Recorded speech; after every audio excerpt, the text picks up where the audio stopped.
Tere õhtust, kallis Kreisi raadio spordihuviline. Täna oleme siis Rahavere kaevikrajal ja anname otse ülekandes edasi maailmameistrivõistluste jahipussi kaevikraja tulistamise võistlusi. Praegult on rajal number 3 eestlane Lehtrok ja Soome esindaja Mättere. Nii, mööda, Mättere mööda, Lehtrok mööda, Mättere mööda, Lehtrok mööda. Praegult on seis 2-3. Lehtrok kaotab mööda, Lehtrok, Mättere pihtas 4-3, 4-4. Praegult seis viigistus. Viimased tulistamised. Lehtrok, Mättere pihtas mööda, pihtas. Asi läheb veel põnevamaks. Nüüd on pinge juba haripunktis. Viimane tulistamise voor. 5 on seis. Mättere mööda ja Lehtroki viimane padron tabas ja Lehtrok on siis võetnud maailmameistri tiitli. Ma loodan, et kõik aupauk käis ka veel, kõik spordisõbrad rõõmustavad selle üle. Lehtrokiga ja tema treeneriga Andres Lükrimirkiri. Jah, Itaaliast on see treener. Temaga räägime stuudios. Ja siis kohtumiseni stuudios. Nii, ja olemegi siis stuudios. Õnnelik võitja härra Lehtrok. Andke andeks, kuidas teie eesnimi on? Jüri, jah. Jüri Lehtrok, palju õnne teile. Suur aitäh. Maailmameistri tiitli kättesaamise puhul. Ja treener, ma väga vabandan, teie perekonnanimi on küllaltki raske välja öelda eestlasele, sellepärast ma kutsun teid lihtsalt eestipäraselt Andreseks, eesnime härra Andres. Mina kutsun A. Ütlen lihtsalt A. Väga hea. Tervist. Võib-olla räägiksime natukene spordifilosoofia seisukohast, sellest laskespordist, ja praegult on Riigikogus just menetlusel laskespordi nii-öelda kontseptsioon. See on 67. lugemisel. Seal on üks punkt võib-olla ainult selles seaduses, mida tahetakse vastu võtta. Võib-olla te, härra Andres, räägite täpsemalt sellest? Me olime laskespordi föderatsioonis koos ja kui kuulsime, et valmistatakse kontseptsioon ette, siis me laskespordi föderatsioonis otsustasime, et me valmistame ette Eesti laskekontseptsiooni ja arutasime 3-4 nädalat ja leidsime, et ühest paragrahvist piisab. Ja see paragrahv on? Tuleb lasta pihta. Tuleb lasta pihta. Vahel üks küsimus, kas teie ema on olnud prantslanna? Ei. Vabandust, siis teil on lihtsalt defekt, jah? Mul treeneri töö on. Jah. Selline paugutamine paneb. Ma loodan, et Eesti Riigikogu võtab laskekontseptsiooni või laskeseaduse vastu, siis meie laskurid saavad kõvasti lasta. Jah. Üks küsimus enne, kui lähme siin härra Jüri Lehtroki juurde. Miks teil kõrvad on auklikud, härra treener? Tähendab, on olemas väga kergeid spordialasid ja on olemas väga raskeid spordialasid. Ja on olemas väga raskeid treeneriameteid ja väga kergeid treeneriameteid. Nii. Esimene kord, kui tulevane sportlane tuleb trenni, siis sa annad talle püssi kätte ja siis sa pead olema ilusti toru otsa juures näitama, kuhu sihtida.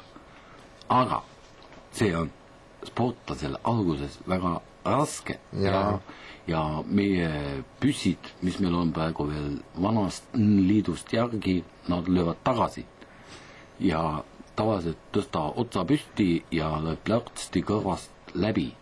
Et tähendab, alguses ma tundsin, praegu ei saa üldse aru, kui lidakas käib ära ja võib-olla on kõrvades just selle kõne ajusoonet, need on mul ilmselt mõne tähe koha pealt läbi lastud. Jah, arvata võib ja nagu teie kõrvades näha, on teil neid õpilasi ikka päris hulgi olnud. Mul on olnud 5 paremakäelist. 5 paremakäelist? Ja 2 vasakukäelist. Jah, aga nad on vist 2 raudsega siis kohe andnud esimeses treenis. Üks kurat tuli oma püssiga. Assassa. No eks see iga sport muidugi toob endaga kaasa omad raskused, nagu te väga õieti ütlesite, on kergeid treenereid ja raskeid treenereid. Palju te kaalute muidu? Ilma püssita olen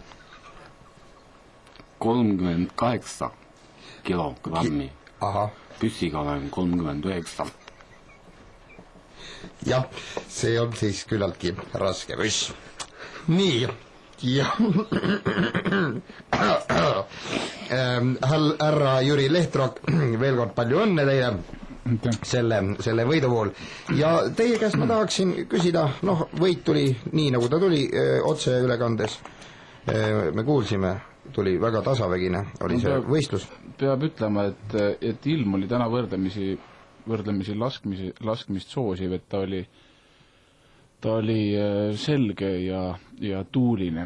No jah, ma vaatasin ka, et osa kuule viis tuul ära. Jah, sellepärast oli ka see tulemus võrdlemisi, punktisumma kokkulüüs võrdlemisi nõrk, aga küll aga jah, see tiitel tuli niimoodi napilt kätte ja võitsin soomlast, jah, tõesti. Palju teil neid laske üldse oli? 500 või?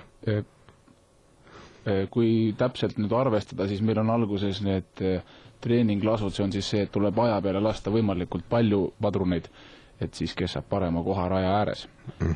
Ja siis treeninglaskudel ma lasin poole tunniga 600 pauku. Ja pihta saite 8. Väga hea tulemus. Teie käest ma tahaks seda küsida, vaatan teie mehiseid käsi, kuid parem käsi on teil nagu nii-öelda, kuulajale ka võib-olla üllatav, aga teil on parem käsi nagu labakinnas ja siis üks suur pöial. Täpsemalt. Sõrmed on kõik kokku kasvanud kuidagi või? Täpsemalt öeldes on tegelikult tegemist sõduri labakäega. Sõduri labakäega. Mul on see päästikunäpp ja pöial ja siis üks selline lest. Ahaa, päästik, kas ma tohin vaadata? See on siis lest ja selle ma palusin endal, kui ma olin laste muusikakoolis 2. klassis solfeggio eksamil, kukkusin läbi, siis kibestumisest lasin endal käe selliseks lõigata. Ahaa, te mängisite mis pilli? Fagotti. See oli väga püssi moodi ja pärast seda mul tuli ka laskespordi vastu tuli suur huvi. Nii, ja siis ma ja ei rääkige, kui te tahate südamelt pärast muusikakoolist äratulemist ja laskespordisse kiindumist alguses tegelesin ka laskesuusatamisega, et kui ma nüüd panen oma jala lauale. Vaadake. Oi jumal, ei või olla. Varbad on ka ülespoole koolutatud ja otsast teravad. Jah, on küll kurb. Mind ajab küll siuke asi. Aga kas teil valus ei ole niimoodi käia? On. on käia valus. aga ma libistan ennast nagu suuskadel. No teil on püss on ju ka, selle najal saate ka toetuda ju. Jah. Ja ma arvan, et tänaseks võib-olla lõpetame. Mis järgmised plaanid on teil? Lähemad plaanid lühidalt veel? Tahaks autospordiga tegeleda.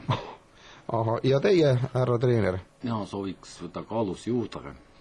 No võt, see on juba natukene... Või osta raskem püss. Jah, siin müüakse miiniheitjeid võib-olla. Tähendab, meil oli enne... Tallinn on niivõrd tuuline linn. On, jah. Mina praktiliselt käin mööda maja ääri. No jah, õnneks maju veel on Tallinnas. Jah, nagu suurem auto või vooram auto läheb mööda, nii ja tuul taga. Kadun kõnni teile. No, ma soovin teile, härra treener, soovin nii-öelda kolmepuudast kätte. Kurat. Ja teile ma soovin, no kuidas labak siis, ei, meil on kuidas püssimehed ütlevad? Kuul silma või? Silm jää pähe. Jah, silm pähe. Silm pähe. No teile mõlemale silmad pähe ja kohtumiseni ja ma tean, et varsti tulevad ka suuremad veel võistlused. Mul on praegu silm sinine. Seda ma näen, jah. Seda ma näen. See on, no jah. Ja hooga pandi. Ja soovin teile kõike head ja kallis raadiokuulaja, teiega me kohtume järgmine nädal ja jällegi sporditunnis ja siis, mine tea, võib-olla on meil kavas kas aerutamine, vehklemine või mingi muu huvitavam aktuaalne spordisündmus. Seniks aga kuulmiseni.